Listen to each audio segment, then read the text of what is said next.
हमारी बात समझ में आएगी, वास्तव में आनंद का स्रोत परमात्मा ही है और हमारी मूल प्यास भी आनंद और सुख को पाने की है। तो फिर इसकी वास्तविक शुद्ध विधि क्या है जिससे हम भगवान के वास्तविक आनंद से जुड़ सकें?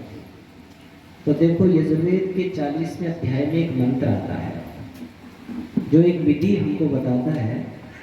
मंत्र है ईशावास्यमिदं सर्वं यत्किंच जगत्यां जगत् तेन त्यक्तेन भुंजीथा मा गृधः कस्य शुद्धनम्। इस मंत्र में कहा ईश अवास्यम इदम सर्वम, यहाँ जो कुछ भी हमें दिखाई दे रहा है या नहीं दिखाई दे रहा है, इस जगती में जो कुछ जगत है, जगत्यां जगत जो कुछ है वो ईश से, परमात्मा से आच्छादित है।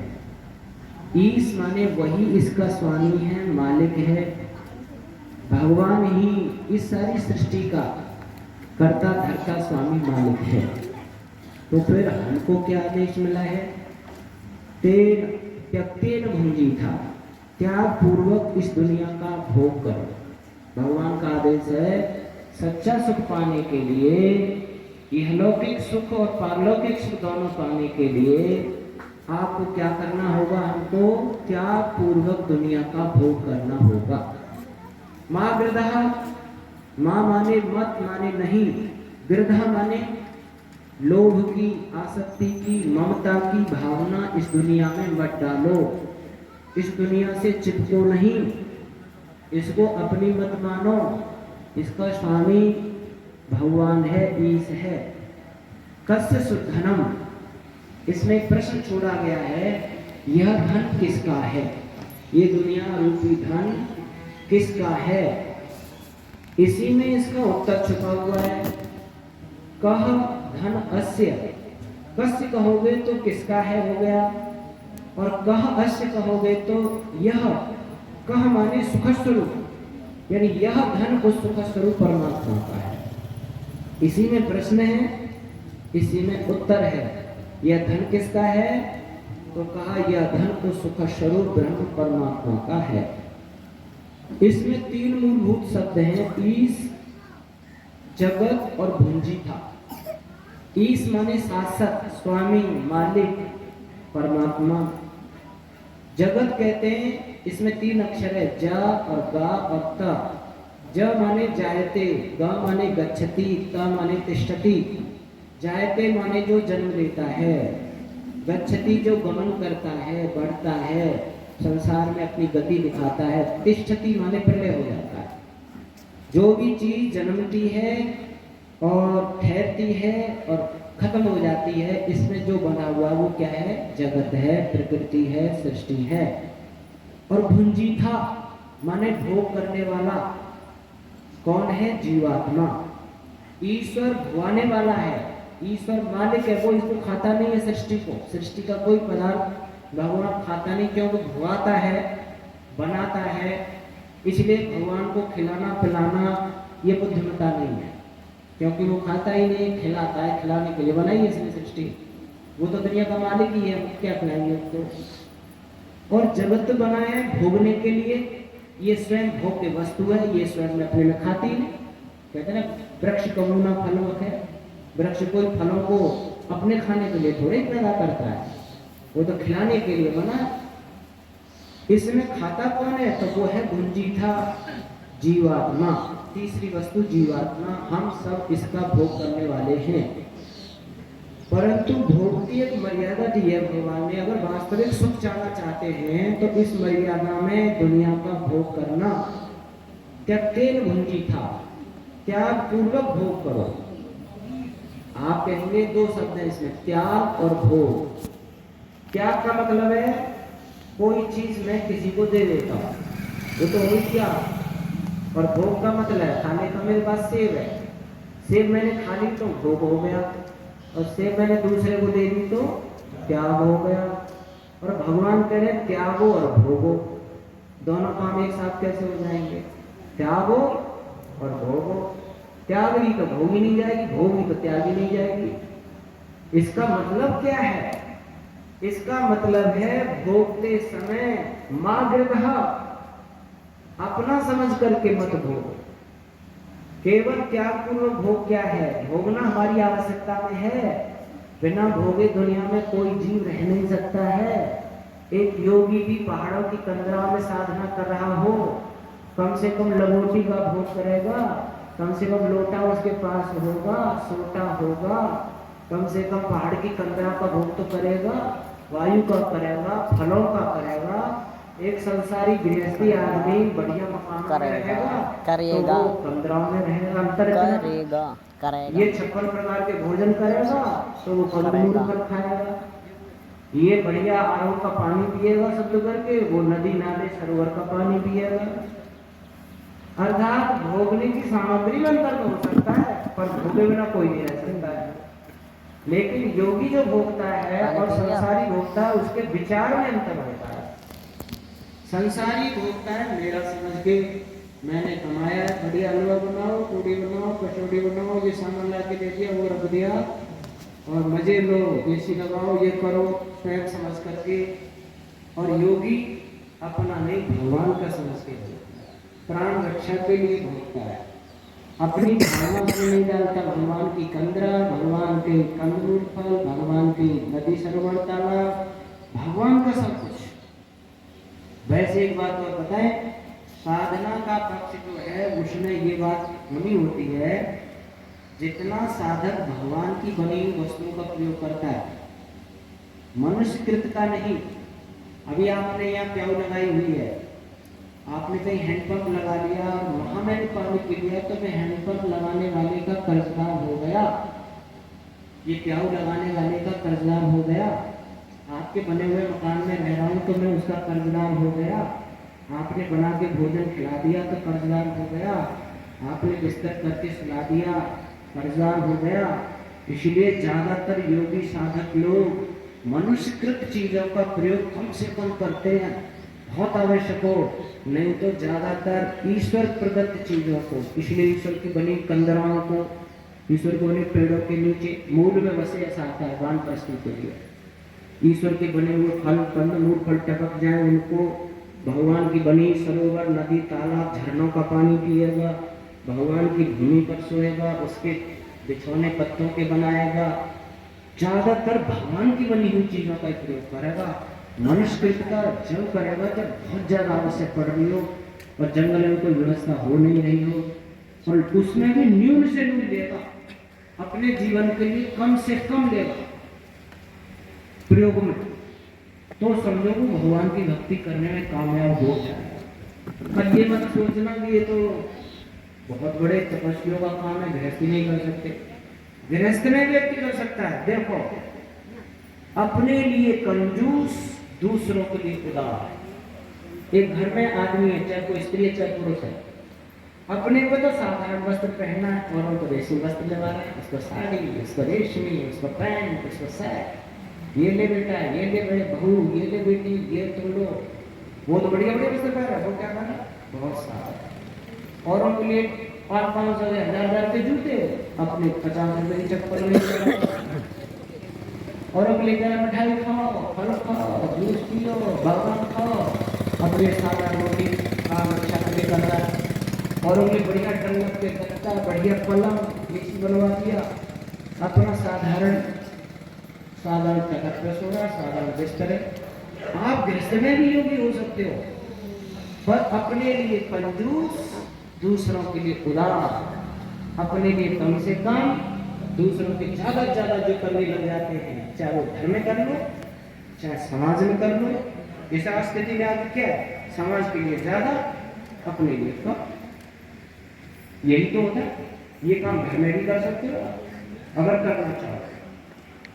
बाकी पहले तो अभ्यास बाहर जाके करना पड़ता, पर कुछ होते हैं विधिराज जनक जैसे, योगीराज कृष्ण जैसे, जो घरों में रहते हुए सारे काम करते हुए और योगी बने, भगवान के भक्त बने। इसलिए मैंने ये चलती चर्चा कर दी है। तो मैं निवेदन कर रहा था, त्याग पूर्वक भोग करिए जहां भी आप रहते हो। इसमें एक ही चीज समझनी है, ये मेरा नहीं है। देखो, इसकी भावना हमारे अंदर बनाने के लिए ऋषियों ने एक विद्या दी, जिसको हम यज्ञ कहते हैं। यज्ञ में जब यजमान आहुति देता है तो क्या करता है, अग्ने स्वाहा इदम अग्ने धन्नमम, सोमाय स्वाहा इदम सोमाय धन्नमम, प्रजापते स्वाहा तम प्रजापते नमः, इंद्राय स्वाहा तम इंद्राय नमः। यजमान कह रहा है ये घी, ये सामग्री, ये मंत्र, ये समाधाएं अग्नि परमात्मा की है, मेरी नहीं। ये सोम की है, इदं नमः, मेरी नहीं। ये प्रजापति की है, मेरी नहीं। बार बार कह रहा है मेरा नहीं, मेरा नहीं। इदं न मम, इदं यह न नहीं, मम मेरा। ये मेरा नहीं है, ये मेरा नहीं है, ये मेरा नहीं है। कितनी बार बोलता है? इसीलिए इस भावना को अपने अंदर स्थापित करने के लिए रोज हवन सुबह शाम करते हैं, इदं मम, इदं मम, इदं मम। इसके विपरीत एक भाव होता है कि इदं मम, यह मेरा है, यह मेरा है, यह मेरा है। एक ये भावना होती है, यह मेरा नहीं है, यह मेरा नहीं है, यह मेरा नहीं है। एक ये भावना होती है। अब दोनों का स्वाद देखो, दोनों का अंतर देखो, स्वाद किसमें ज्यादा है।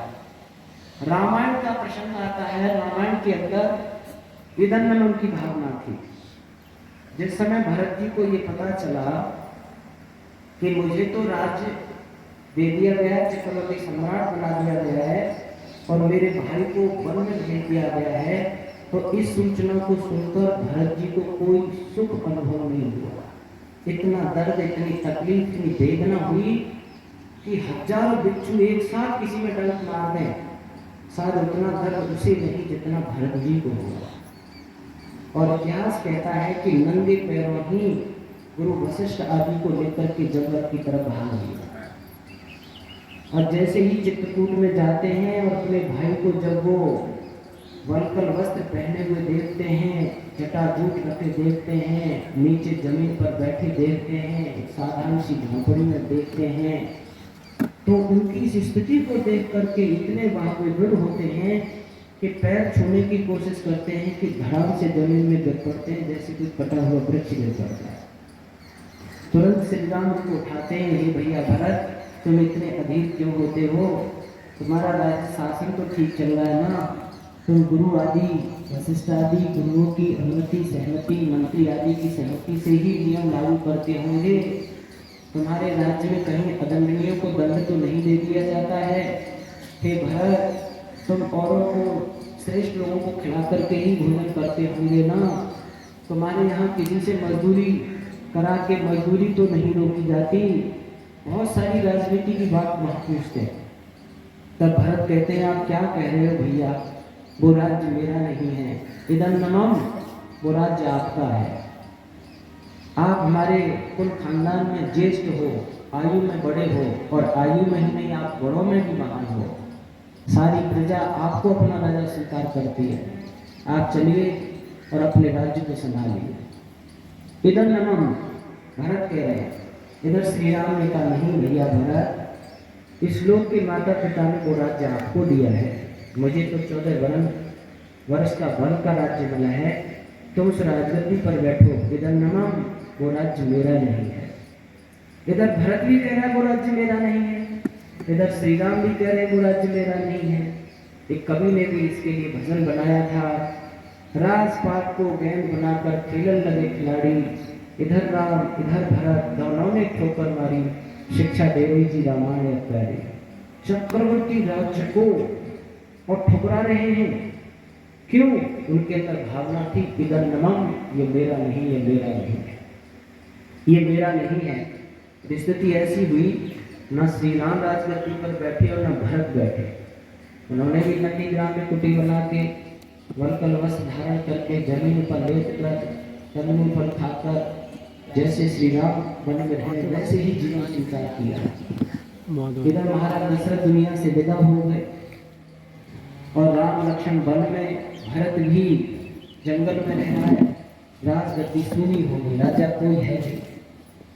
अब ऐसी स्थिति में कभी भी वो राज टूट सकता है, बिखर सकता है, किसी के अधीन हो सकता है, लेकिन त्यागमयी भावना में इतनी ताकत थी कि वो राज्य 14 वर्ष तक सुख में चला और बाद में भी इतना सुख में राज्य हुआ कि जब हमारा देश, भारत देश आज़ाद हो रहा था, तो हमारे देशभक्त क्रांतिकारी ये कहते थे, आज़ाद होते ही हम राम राज्य की स्थापना करेंगे। ये कब सुख था, कब आनंद था? जब त्याग की भावना थी। लेकिन यही भावना महाभारत के 1000 वर्ष पहले से बिगड़ी। महर्षि दयानंद जी ने लिखा है, महाभारत के 1000 वर्ष पहले से विवाह शुरू हुआ और इदम की भावना ने जन्म लिया। मेरा है, ये मेरा है, ऐसी भावना पनपने लगी। दुर्योधन कहता है पूरे राज्य का मालिक मैं हूँ, मैं राजकुमार हूँ, युवराज हूँ, मेरा पिता राजगद्दी पर है। इधर युधिष्ठिर कहते हैं ये राज्य मेरा है, कुल परंपरा के अनुसार मैं ज्येष्ठ हूँ, बड़ा हूँ।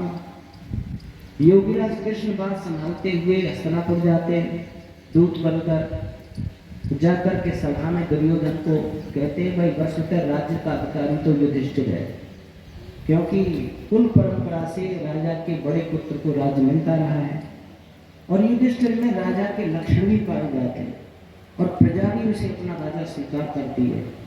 इसलिए सच्चाई अच्छाई ये है, धर्म ये है, कर्तव्य ये है कि तुम इस राज्य को युधिष्ठिर को सौंप दो। दुर्योधन कहता नहीं, इदम ये राज्य मेरा है। फिर कृष्ण संभालते हुए कहते हैं भाइयों में जब कोई बात नहीं बनती है तो का आधा आधा कर दो, आधा पांडवों को दे दो, आधा तुम कर लो। उसने कहा नहीं, इदम पूरा राज्य मेरा। फिर भी संभालते चलो थोड़ी जमीन 5 गांव दे दो, वो अपना गुजारा कर लेंगे, संसार में जिएगा तो गुजारा करके तो रहेगा। तब उसने कहा सुच्चत गए दाशानी बुनाई फेल के सवाल। एक ऐसा सुई के नोक के नीचे जितनी भूमि आती है उतना भी नहीं देने वाला हूं। अगर उन्हें राज्य की इच्छा हो तो युद्ध लड़े और राज्य ले। अर्थात इदम की भावना ने इतना टकराव किया कि महाभारत का घमासान युद्ध हुआ। 18 अक्षौणी सेना समाप्त हुई। वीर योद्धा विद्वान बलवान खप गए, मूर्ख रह गए। विदेशी स्त्रियों से उनके विवाह हुए, संबंध हुए, फिर उनसे बड़ संकर पैदा हुए। उसके बाद इतना बिगाड़ हुआ, अनेक मत मजहब संप्रदाय बने, अलग अलग मांडलिक राजा बने, फिर फूट पड़ी और उसके बाद आप समझ लो क्या स्थिति है। इतनी उस समय भारत देश की आर्यवर्त की कमर टूटी की आज तक सीधी नहीं हो पाई। वास्तविक सुख शांति किसमें? भगवान का आदेश है त्यक्तेन भुंजी था। त्याग की भावना जहां होगी वहीं पर वास्तव में आनंद होगा।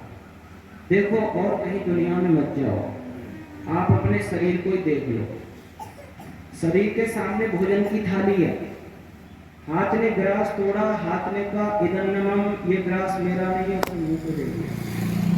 मुंह ने ज्वाली की, उसको चलाया, मुंह ने कहा इदन्नमम मेरा नहीं है, उसने आमाशय को दे दिया। आमाशय ने उसको पकाया, रस रक्त बनाया, कहा इदन्नमम मेरा नहीं है, उसने आंतों को दे दिया। आंतों ने उसमें से रस रक्त खींचा, कहा इदन्नमम मेरा नहीं है, तो उसने पूरे शरीर को सौंप दिया। पूरा शरीर स्वस्थ सुखी रहेगा कि नहीं? और हाथ कहे विराट से इदन्नम मेरा, ये तो मुंह को नहीं मिलेगा, और मुंह को नहीं मिलेगा तो इस आमाशय को नहीं मिलेगा, आंतों को नहीं मिलेगा, तो सबसे पहले इस हाथ को ही तकलीफ होना शुरू हो जाएगा, ये कमजोर हो जाएगा, पूरा शरीर ही दुखी हो जाएगा। जहां इदन्नम आया वहां शरीर का सर्वनाश, जहां इदन्नम आया वहां सारे अंग स्वस्थ सुखी और आनंद में। हर घर की, हर संस्था की, हर देश की ये कहानी। आप अगर वास्तव में सुखी रहना चाहते हैं, सास बहू देवरानी जेठानी भाई भाई पिता पुत्र माता बहन बेटी पड़ोसी पड़ोसी समाज राष्ट्र, तो आपको त्यक्तेन भुंजिता का पाठ पढ़ना ही होगा। ईश्वर की प्राप्ति भी इसी से होती है। जब तक हम त्याग नहीं सीखते हैं तब तक वास्तविक सुख शांति आनंद से हम जुड़ते नहीं। वैसे देखा जाए तो त्याग नहीं आनंद कैसे, मैं छोटा सा उदाहरण दे रहा हूँ। एक बार क्या हुआ, एक आश्रम पर गुरु चेला रहा करते थे। तो जैसे माताएं बहनें कोई यहाँ पैसा चढ़ा रहे, कोई प्रसाद ला रहे, वैसे वहाँ पैसा भी चढ़ा जाते, प्रसाद भी दे आते। गुरुजी क्या करते, उस प्रसाद को आए हुए लोगों को बांट देते थे और पैसा भी बांट देते थे आवश्यकता वालों को। चेला बोला गुरुजी कुछ आवश्यकता के लिए पैसे बचा के रखा करो, कभी मुसीबत पड़ जाए उसमें काम आ जाए। अरे भाई चेला, त्याग नहीं आनंद है, त्याग नहीं आनंद है, ऐसे गुरुजी कह दिया कर। एक दिन गुरुजी कहीं चले गए, पीछे से कोई भक्त आया, 4 आने पैसे चढ़ा गया, कुछ प्रसाद चढ़ा गया। तो उसने वो 4 आने लिए और अपने उपवस्त्र की गांठ में बांध लिए। अब गुरुजी आए, दूसरे दिन उनको कहीं यात्रा पे जाना था, यात्रा पे चल लिए। चलते जा रहे हैं, रास्ते में नदी पड़ी, नदी को पार करके जाना था। अब नदी में कोई पुल वो थे नहीं उस समय, एक नाव चलाया करता था व्यक्ति, पार करता था नाव से। नाविक से कहा, गुरुजी ने, भाई हमको पल्ली पार उतार दोगे? उतार दूंगा। कितने आदमी है? तो गुरु चेला हम 2 हैं कि 4 आने लगेंगे, 2 आने देता हूँ एक एक यात्री से। गुरुजी बोले, भाई हमारे पास तो पैसा है नहीं, तो मेरी तो आजीविका है, बच्चों का भरण पोषण करता हूँ इसी से। दिन में लोगों को उतारता हूँ पल्ली पार, पैसे देता हूँ, आटा दाल लेके जाता हूँ, बच्चों का भोजन बनता है। और तुम जैसे आगे त्यागी तपस्वी तो मेरे बच्चे भूखे मर जाएंगे, धन्यवाद। पैसा दोगे तो उतारूंगा। और गुरुजी तो थे नहीं, बैठ गए वहीं, इंतजार करने लगे। शाम हो गई। अब जब उस नाविक ने कहा, देखो शाम हो गई है, मैं अब नाव को बांध के अपने घर जा रहा हूँ, रात भर यहीं खड़े रहोगे, भूखे प्यासे, मक्खी मच्छर काटते रहेगी, पैसे निकालो, उतार जाता हूँ। अब गुरुजी पे तो थे नहीं। चेला ने हिम्मत की और अपनी गांठ में से 4 आने खोले, दे भाई, उतार दे। अब पठान करके उसने उतार दिया वहां पल्ली पर। और जब चल रहे थे तो चेला ने कहा, गुरुजी बड़े त्यागी बनते थे, आज में 4 आने बचा के नहीं रखता तो पार होते क्या? वहीं पड़े रहते, रात भर मक्खी मच्छर काटते रहते, भूखे प्यासे रहते। तब गुरुजी ने करे, चेला त्याग में आनंद है। भाई देख चेला, दिन भर तेरी गांठ में 4 आने बंधे रहे तो पार तो नहीं हुए थे, जब तेने खोल के त्याग दिए तभी तो पार हुए। ये हकीकत कहानी है। त्याग करके ही आनंद ले सकते हो। जितनी आपाधापी जो करते हैं ना घर परिवारों में, मेरा करने की, वो जीवन भर दुखी रहते, सुखी हो ही नहीं सकते, गारंटी लिख के दे सकता हूँ। और जो कहता ठीक है, मैं तो कम में काम चला लूंगा, इनको दे दो, पिया को दे दो, जेठानी को दे दो, देवरानी को दे दो, सासू माँ को ज्यादा दे दो, मैं तो कम में, वो कोई बात नहीं, मुझे रहने दो। वो आदमी कितना सुखी रहता है, कितना आनंद में रहता है। इस विहार को जीवन में अपना के देखो, आपके जीवन की झोली में आनंद ही आनंद भर जाएगा। तो पाएगा क्या वो चीज है। और वैसे देखो, दुनिया संयोग वियोगांत है, जुड़ती है बिछुड़ती है, जुड़ती है बिछुड़ती है। कोई चीज जुड़ी है वो हमेशा जुड़कर नहीं रहेगी, ध्यान रखना। एक दिन जैसे अलग थी और ऐसे जुड़ी तो अलग ही होगी, ये सिद्धांत है। जुड़ करके अलग होना ही सिद्धांत है सृष्टि का। कोई चीज हो जाए, जैसे ये शरीर जुड़ा है आत्मा से तो ये अलग होगा, जुड़ा है तो अलग होगा। ये माइक मेरे से 7 दिन के लिए जुड़ा है, ये अलग होगा। तुम मेरे 7 दिन से जुड़े हो, मुझसे अलग होंगे। माता पिता से मैं जुड़ा हूं, माता पिता अलग होंगे।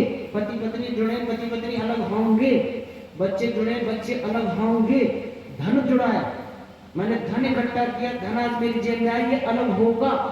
पहले अलग था, वहीं जाएगा ये, मेरे पास हमेशा नहीं रहेगा। हमेशा जीवात्मा के पास कोई चीज नहीं रह सकती है, केवल हमेशा एक ही चीज रहती है, परमात्मा। परमात्मा कभी अलग नहीं होता जीवात्मा से, वो नित्य संग रहता है। और सारी चीजें जुड़ेंगी बिछड़ेंगी, जुड़ेंगी बिछड़ेंगी, जुड़ेंगी बिछड़ेंगी। और अब कितनी चीज बिछड़ गई हमसे, कितनी बार हम इस दुनिया को छोड़ चुके हैं, इसका आंकड़ा लगाओ तो हमें पता चलेगा कि हम कहाँ झंझट में पड़े हुए, चिपक रहे वैसे। इतना छोड़ के आ गए, अब यही तो चिपक के फायदा क्या उठा लेंगे। इसका आंकड़ा ऋषियों ने दिया है। जैसे इस समय दिन है, इससे पहले रात थी, रात से पहले दिन, दिन से पहले रात, रात से पहले दिन, दिन से पहले रात। ये सृष्टि का प्रवाह से अनादि क्रम है। ऐसे इस समय ये दुनिया बनी हुई सृष्टि है। इससे पहले ये प्रलय अवस्था में थी, उससे पहले सृष्टि थी, उससे पहले प्रलय थी, उससे पहले सृष्टि थी, उससे पहले प्रलय थी। ये भी अनादि है, रात दिन की तरह। वैसे ही इस समय में यहाँ जन्म हुआ, उससे पहले मृत्यु हुई नहीं कहीं, तभी तो यहाँ भगवान ने जन्म लिया। वहां जन्मा था, उससे पहले मरा था, उससे पहले जन्मा था, उससे पहले मरा था, उससे पहले जन्मा था, उससे पहले मरा था। यानी कि अनादिकाल से जन्म और मृत्यु होती आ रही है मेरी। अनादिकाल से गिनती नहीं कर सकते आप, गिन के नहीं बता सकते। और कितनी बार जन्म मृत्यु हमारी हुई, एक आंकड़ा दिया है। जैसे इस समय इस सृष्टि की लगाते हैं, पहली सृष्टि होगी तो बात भूल जाओ, इसी दुनिया की लगाते हैं। इस दुनिया को हो गई लगभग 2 अरब वर्ष, 1,96,08,53,124 वर्ष चल रहा है। हम रोज संकल्प पाठ करते हैं, इतने दिन दुनिया को बने हो गया। और कल्पना करो हर बार हम मनुष्य बने। ये कल्पना कर लो गधा घोड़ा बने, हाथी बने, चींटी पशु पक्षी कीड़े मकोड़े बने, इसको 1 मिनट के लिए छोड़ दो। केवल ये समझ लो कि मनुष्य बनते आ रहे हैं। तो मनुष्य की औसतन आयु 100 वर्ष मानी जाती है। कुछ आगे मर जाते हैं, कुछ पीछे चले जाते हैं, कुछ 60, 70, 80 में मर जाते हैं, कुछ 100 से भी ऊपर ठहर जाते हैं। अब तक के जो इतिहास में हमने पढ़ा है, भीष्म पितामह 176 वर्ष की उम्र में गए थे युद्ध में, 125 वर्ष के कृष्ण खत्म हुए थे, ऐसा सुनते आ रहे हैं। वसुदेव उनके बाद भी जिंदा रहे, कृष्ण के बाद भी, और वो 125 वर्ष के गए थे। तो हो सकता है बस 300-400 वर्ष तक की आयु भी हो सकती है, वेद में आता है, लेकिन औसतन 100 वर्ष तक जीता है। हाँ, औसतन 100 वर्ष जीता है। अब तुम 1,96,00,000,000 में 100 का भाग दे दो, तो करोड़ों बार तो इसी दुनिया में हम जन्म ले चुके और मर चुके, करोड़ों बार तो इसी दुनिया में। और अभी 2 अरब वर्ष से अधिक सृष्टि बाकी है, करोड़ों बार फिर जन्म और मृत्यु हो जाएगी अगर मुक्ति नहीं हुई तब। अब पहली सृष्टि में कितनी बार जन्म मर चुके, उस सृष्टि में, उस सृष्टि में, उस सृष्टि में, ये तो छोड़ ही दो, करोड़ों बार इसी में। इसे जब हम जन्मते हैं तो करते क्या है, घिसा पिटा काम बोल करते आ रहे हैं, जो हर बार किया। 5-6 वर्ष के होते हैं, सबके माता पिता गुरुकुलों में भेजते हैं, विद्यालय जाओ पढ़ने के लिए, और छोटे यहाँ से पढ़ना शुरू करते हैं। छोटे यहाँ से पढ़ना शुरू करते हैं, यहाँ तक वेदादि शास्त्र, गणित, साइंस जो कुछ भी पढ़ते हैं, MA BA PhD DLED, Shastri आचार्य जो भी है। फिर नौकरी व्यापार देखते हैं, नौकरी व्यापार लग गया, फिर विवाह करते हैं गाजे बाजे के साथ, फिर बच्चे हो जाते हैं, उनके लिए मकान दुकान बनाते हैं, फिर हम रिटायरमेंट हो जाते हैं, नाती पोते हुए और मर के चले जाते हैं। यहाँ मकान बना करके छोड़ गए, धन इकट्ठा करके छोड़ गए और मर गए। फिर अगले जन्म ले लिया, फिर 5-6 वर्ष के जाओ पढ़ने, फिर वो छोटे यहाँ से पढ़ना शुरू किया, फिर MA BA शास्त्री आचार्य की, फिर नौकरी व्यापार देखा, फिर विवाह किया, फिर मकान दुकान बनाया, फिर बाल बच्चे पैदा किए और फिर मर गए। और वो मकान दुकान बने छोड़ गए, फिर दूसरी जगह जन्म ले लिए, फिर वही घिसा-पिटा काम शुरू कर दिया। इसी व्यक्ति ने लिखा है कि क्या कहे अहवाब, क्या कार्य नुमाया कर गए, MA किया, नौकर हुए, पेंसिल मिली और मर गए। क्या कोई बहुत बड़े इनाम का काम कर दिया? ये तो करोड़ों बार कर चुके, ये काम तो घिसा-पिटा काम है। कितनी बार MA BA करे, कितने मकान दुकान बनाए, कितने बाल बच्चे पैदा करे, मरते फिर मर गए, फिर जन्म ले लिया, फिर वही बनाया, फिर मर गए, फिर चल दिए। कितने मकान आज तक ये नहीं देख पाए पिछले जन्म में मकान बना के आया था, उसकी डेंटिंग पेंटिंग हो रही है कि नहीं हो रही, कोई उसमें रह रहे हैं। बड़े बड़े महल राजस्थान बनाए राजाओं ने, बड़े बड़े मजदूरों का खून चूस करके, आज उन महलों में उल्टी चमगा बने लटक रहे हैं, कबूतर बीट कर रहे हैं, रात काली काली साएं साएं होती हैं, बदबू आती है उन मकानों में, बड़ी महल, हम तो कुछ नहीं बना पाए इतनी कीमत के, पहाड़ों पर आज उनमें रहने वाले नहीं है, खंडन पड़े और चले गए छोड़ के। तो आप हम ये ना समझे कि मैंने इस दुनिया में इतना धन कमा लिया, इतने बाल बच्चे ऐसे पढ़ा लगा के यूं कर दिए, इतना मकान बना दिया, धन कमा दिया, तो ये तो कोई बहादुरी का काम नहीं है। ये तो कितनी बार कर दिया और छूटा छूटा, और ये भी छूटेगा।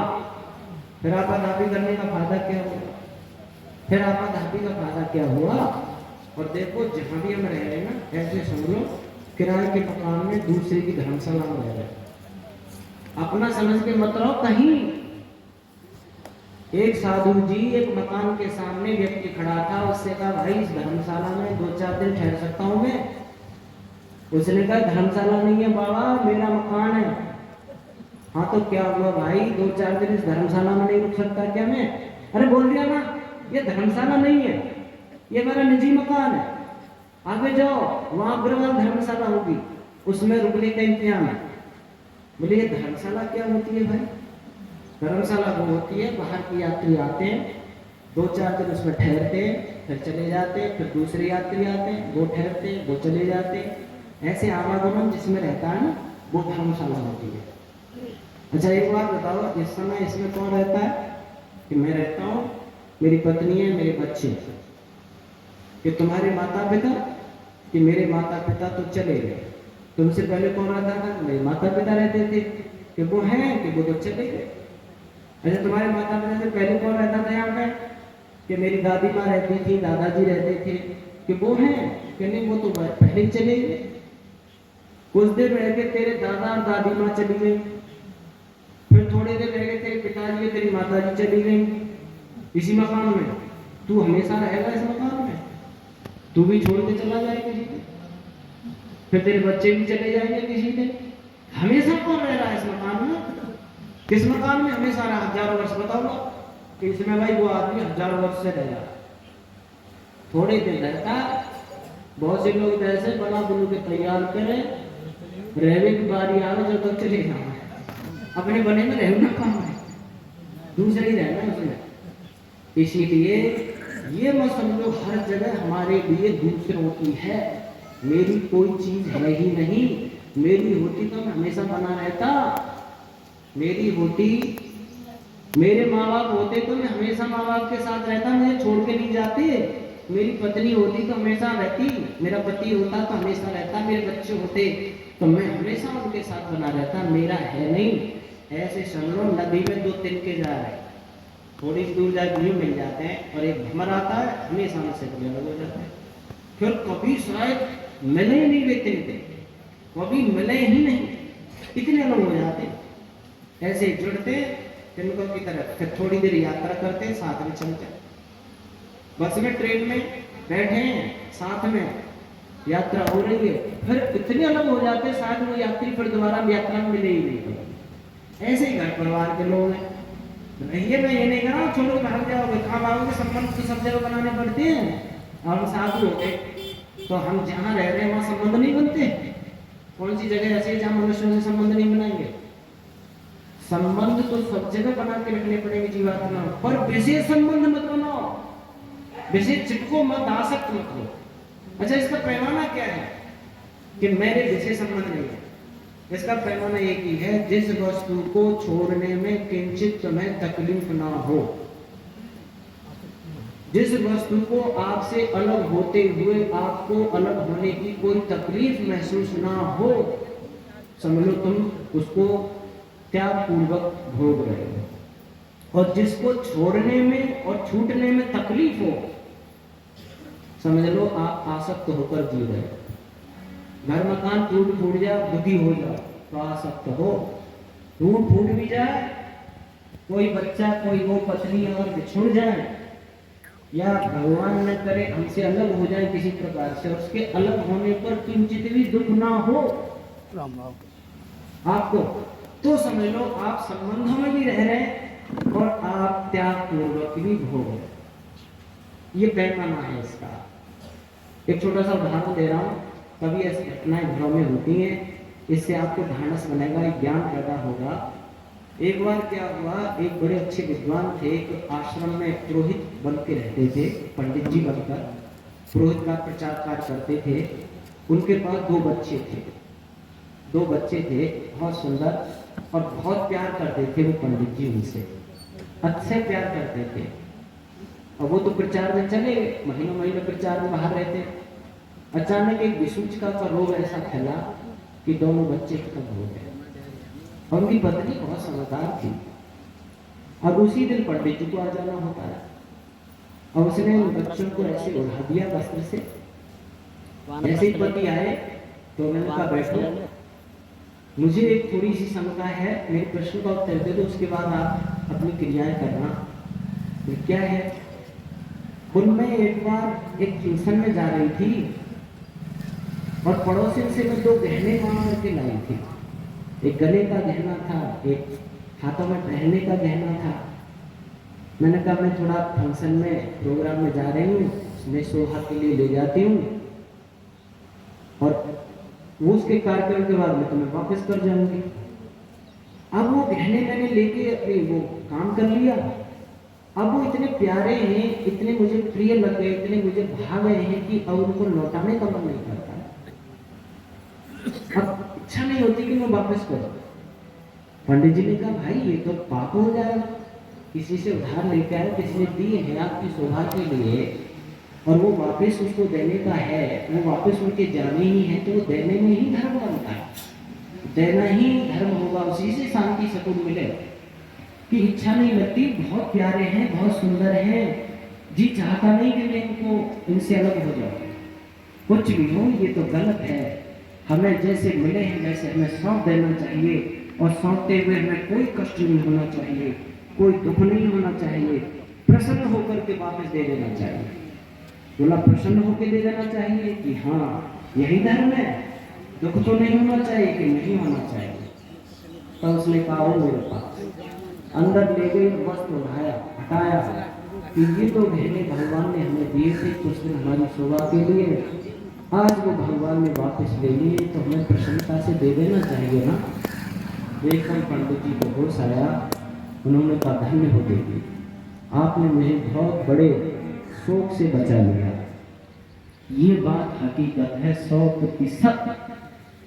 कोई भी वस्तु हमसे अलग हो और होते हुए हमें कोई तकलीफ नहीं हो, सहर्ष वैसी स्थिति में बनी रहे, तो समझ लेना आप दुनिया को त्याग पूर्वक भोग रहे हो। ऐसा भोगना ही आपको आनंद से भर देगा, आपकी झोली में सुख भर देगा, आपको किसी प्रकार की कोई तकलीफ नहीं होगी। इसीलिए हमें त्याग पूर्वक भोगना चाहिए। एक हमें ऐतिहासिक घटना दे रहा हूँ, लगभग हमारे यहाँ ऐसी घटनाएं होती रहेंगी। कहते हैं कि एक धारा नाम की नगरी में एक महाराज सिंधु नाम के राजा राज्य करते हैं। उनका एक पुत्र था जो वृद्धावस्था में प्राप्त हुआ था, जिसका नाम था राजकुमार भोज। कहते हैं कि जैसे महाराज दशरथ को 60 वर्ष की उम्र में पुत्र प्राप्त हुए थे, वैसे ही महाराज सिंधु को भी वृद्धावस्था में पुत्र प्राप्त हुआ था, राजकुमार भोज। वो थोड़ा सा बड़ा हुआ तो उसे गुरुकुल पढ़ने के लिए भेज दिया। महाराज सिंधु जरा वृद्ध हो गए थे और उन्हें जब ये लगा कि भाई उन्हें दुनिया से जाने वाला हूँ और मेरे से अब ये राज्य संभाला नहीं जाएगा, ये तो जवानी की राज्य में दस्ता होती है, मैं बुढ़ा हो गया हूँ, अब ये मुझे राज्य त्याग देना चाहिए और मुझे अपने बाण पर संन्यास की तैयारी करनी चाहिए। पर इसका अधिकारी तो राजकुमार भोज है, लेकिन वो तो अभी गुरुकुल में पढ़ रहा है, वो भी अयोग्य है। उसे राजगद्दी पर बैठा दो तो प्रजा ये कहेगी एक बालक को राजा बना दिया, उसमें योग्यता ही नहीं है, तो वो अच्छा नहीं महसूस होगा। उनका एक भाई था मुंज नाम का। सोचा क्यों ना जब तक राजकुमार भोज तैयार हो तब तक मैं ये राज्य अपने भाई मुंज को दे दूं। उन्होंने विद्वानों की परिषद मंत्री सब बुलाए और कहा देखो मैं अवृद्ध हो गया हूँ, अब मुझे अगले जन्म की भी तैयारी करनी है, राज शासन भी भाई बुढ़ापे का नहीं होता, जवान स्थिति का होता है। मैंने अच्छे ढंग से राज्य संभाला है, अब इसका अधिकारी भोज है लेकिन वो भी छोटा है, अयोग्य है। आप सबकी अनुमति सहमति हो, जब तक राजकुमार भोज समर्थ हो तब तक ये राज्य में अपने भाई मुंज को सौंप दूं। सभी मंत्रियों ने कहा बहुत अच्छा महाराज, अवश्य कीजिए, हम सब इसमें सहमत हैं। मुंज को बुलाया गया और मुंज से कहा भाई मुंज, वैसे तो इसका अधिकारी भोज है लेकिन वो भी पढ़ रहा है, जब तक वो तैयार हो पढ़ लिख कर बलवान बन के तब तक ये राज्य तुम संभालो, उसके बाद तुम उसे सौंप कर और तुम भी हमारी तरह योग साधना आदि करना का जो आदेश आपका मिलेगा महाराज वह पूरा किया जाए। सब लोगों के सामने उसने सहमति देकर महाराज सिंधु ने मुंज का राज तलब कर दिया। मुंज राजगद्दी पे बैठ गए। कुछ समय के बाद महाराज सिंधु दुनिया से विदा हो गए। अब मुंज को राज करते करते कुछ समय हुआ तो उसके मन में आसक्ति पैदा हुई। सोचने लगा, आज तू राजा है, सारा धन वैभव तेरे कदमों के नीचे है, कुछ भी भोगना चाहे भोग सकता है, सारी प्रजा तेरे इशारे पर नाचती है, लेकिन एक दिन ऐसा होगा ये राज्य मुझे भोज को वापस कर देना होगा। उस समय तू साधारण प्रजा में भर्ती हो जाएगा, राजा भोज बन जाएगा, सारा ऐश्वर्य मुझसे छिन जाएगा। आज वाहवाही मेरी होती है जब तुझे कोई देने वाला नहीं। ऐसा कुछ उपाय करना चाहिए कि हमेशा राजा बना रहा जाए, हमेशा मैं राजा रह सकूं। उसके लिए तो एक ही तरीका था, अगर राजकुमार भोज जिंदा रहेगा तो विद्वानों के सामने वादा किया है वापस करना होगा राज्य, और अगर भोज ही नहीं रहेगा दुनिया में तो फिर तेरा राज्य छिनने का नहीं है, तू हमेशा राजा बना रहेगा। ये सोचकर उसने अपने मंत्री को बुलाया। मंत्री से कहा, मंत्रीवर हम हमेशा राजा बना रहना चाहते हैं, और उसके मार्ग में कांटा है, रुकावट है भोज। ऐसा करो तुम रथ लेके जाओ, गुरुकुल में आचार्य से कहना कि भोज को महाराज मुंज ने बुलाया है, चाचा मुंज ने इनको याद किया है, और उस पर रथ पर बैठाकर उसे घोर घने जंगल में ले जाना, और वहां जाकर उसका वध कर देना, और सबूत के लिए उसकी दोनों आंखें निकालकर मेरे पास ले आना। मंत्री बुद्धिशाली ने कहा, महाराज आप क्या कह रहे हो, थोड़े से जीवन के लिए इतना अनर्थ सोच रहे हो? तुमने अपने भाई को वादा किया है भोज को वापस देने का, मंत्रियों के सामने वादा किया है, ये बहुत घोर अनर्थ हो जाएगा, धर्म हो जाएगा महाराज। तब उस मुंज ने कहा, मंत्री मैंने तुम्हें उपदेश देने नहीं बुलाया, मेरी आज्ञा का पालन कीजिए, नहीं तो मैं ही परिवार से दुनिया से विदा कर दिया जाए। मंत्री ने सोचा चलो राजा का आदेश है।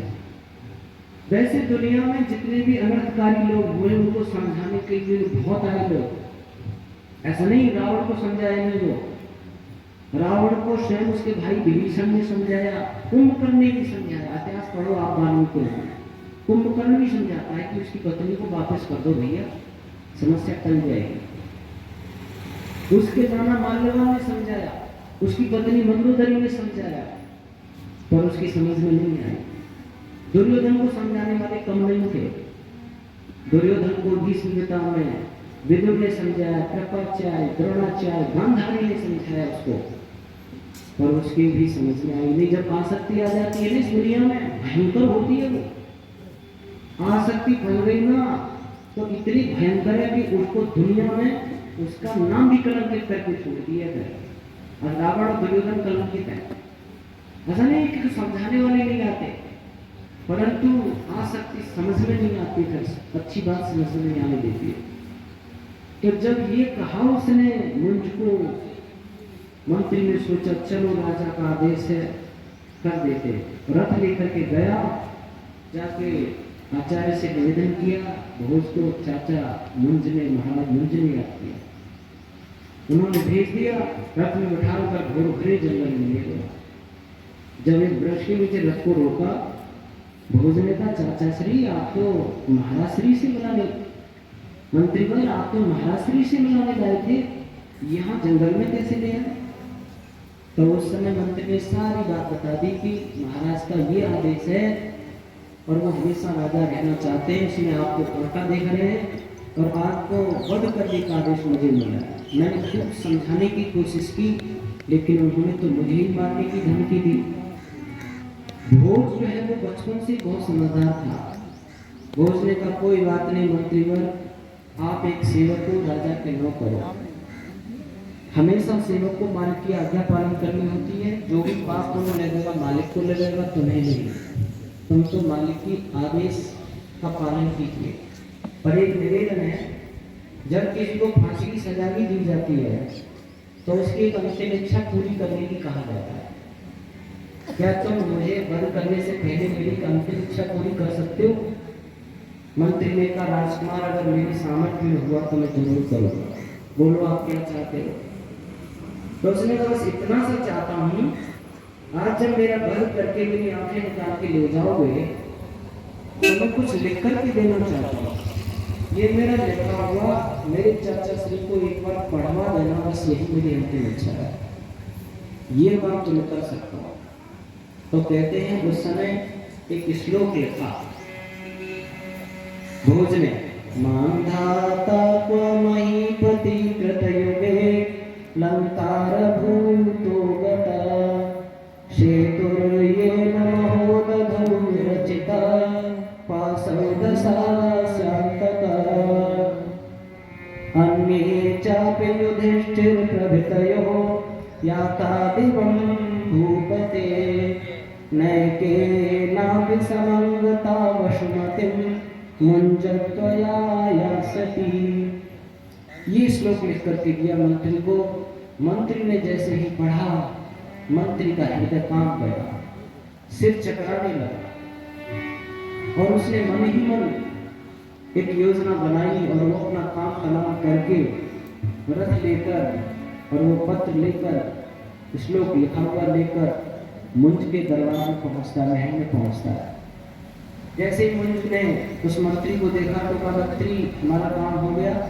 हाँ महाराज, आपका काम हो गया, मैंने भोज का पद कर दिया है और ये 2 आंखें सूद के लिए निकाल के लाया हूँ, वो मेज पर रख दी। इस बात को सुन करके मुंज बलियों छन गया, खुशी के मारे झूम गया। अब मैं हमेशा राजा बना रहूंगा, मेरे रास्ते का कांटा हमेशा के लिए अलग हो चुका। ठाका मार के हंसते हुए, आनंद मनाते हुए उसने एक बात पूछी, ही मंत्री एक बात बताओ, जिस समय तुम भोज का व्रत कर रहे थे उसकी वाणी से कोई बात निकले क्या? कि हाँ महाराज, मैं व्रत कर रहा था, उससे पहले उसने एक अंतिम इच्छा पूरी करने के लिए मेरे से निवेदन किया। क्या अंतिम इच्छा थी उसकी? उसकी अंतिम इच्छा थी, ये उसने लिख कर दिया श्लोक कि एक बार मेरे चाचा श्री को पढ़वा देना, बस यही मेरी अंतिम इच्छा है। दिखाओ क्या लिखा है, मानधाता को महीपति कृतयुगे। इसका अर्थ यह है कि सतयुग के अंदर मानधाता जैसे एक चक्रवर्ती सम्राट हुए, जो इस दुनिया में ऐसे शोभायमान हुए जैसे शरीर में सिर और सिर पर मुकुट शोभायमान होता है, पर वो भी दुनिया से खाली हाथ चले गए। समुद्र पर पुल काट करके श्री राम ने लंकापति रावण का वध किया। न श्री राम इस दुनिया में रहे, न लंकापति रावण इस दुनिया में रहा, वो भी चला गया। अन्य जाति युधिष्ठिर प्रवृत्तयो, अन्य युधिष्ठिर जैसे कितने चक्रवर्ती राजा इस दुनिया में आए, भूमि पर आए और उसको अपनी अपनी कह करके वो भी दुनिया से विदा हो गए। मैं के नाम समंगता वसुमती, इस वसुमती भूमि का एक टुकड़ा भी वो अपने साथ लेकर नहीं गए। पर मुझे ऐसा अनुभव हो रहा है, ऐसा विश्वास हो रहा है चाचा श्री कि ये भूमि, ये राज्य, ये धन, वैभव तुम अपने साथ लेकर जरूर जाओगे। जब ये उसने पढ़ा तो इतिहासकार कहते हैं कि मुंज ध्यान से जमीन में गिर पड़ा, चीत्कार करते हुए दहाड़ मार करके रोता है, ओहो मैंने थोड़े से जीवन के लिए कितना बड़ा अनर्थ कर दिया, एक ऐसे योग्य राजकुमार को मरवा दिया, एक भाई को वादा किया, धर्मात्मा भाई को मैं उस वादे से मुकर गया, सभी विद्वान की सभा में मैंने लौटाने की बात कही, मैंने कितना अनर्थ किया, धार मार के रोता है। रोते रोते अपनी मयान से तलवार स्वयं खींचता है और अपनी गर्दन पर ही चलाने को होता है। इतने में मंत्री ने हाथ पकड़ लिया, महाराज क्या करते हो, क्या करते हो? मंत्री, और मुझे जीने का अधिकार नहीं है, मैंने बहुत बड़ा अनर्थ किया है, अब मैं इस दुनिया में जीने का अधिकार खो चुका हूँ। नहीं नहीं महाराज, ऐसा मत कीजिए। मंत्री, एक ही तरीका है, मैं जीने का अधिकार प्राप्त कर सकता हूँ, अगर राजकुमार भोज जिंदा होकर मेरे सामने खड़ा हो जाए तो मैं जीवन दान मुझे मिल सकता है, नहीं तो मैं दुनिया में अब जीने का अधिकार नहीं रखता। तब मंत्री ने हाथ जोड़कर कहा, महाराज माफ करना मुझे, मैंने राजकुमार का वध नहीं किया, उसे एकांत जगह छुपा दिया, वे जंगली हिरण की आंखें निकाल करके लाया हूँ और उस समय फिर भोज को उसके सामने किया गया, तब मुझको जीने का अधिकार मिला।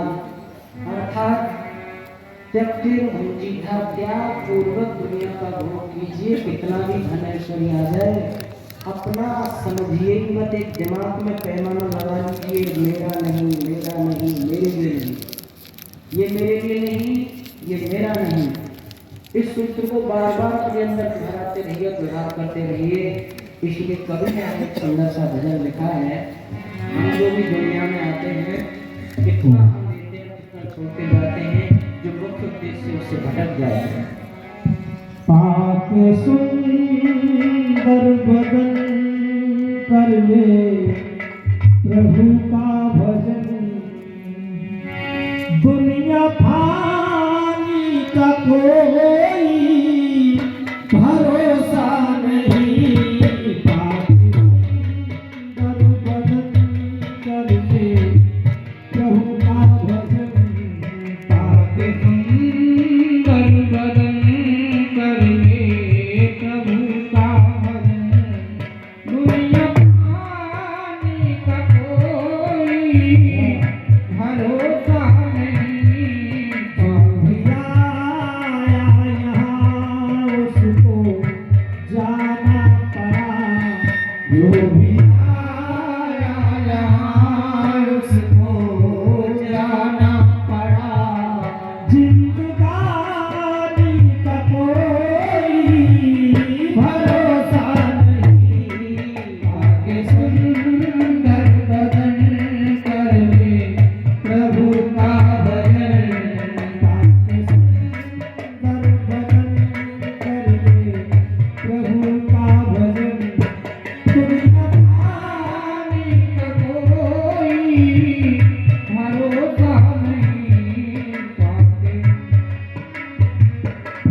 पाते सुंदर भजन करने प्रभु का भजन सुन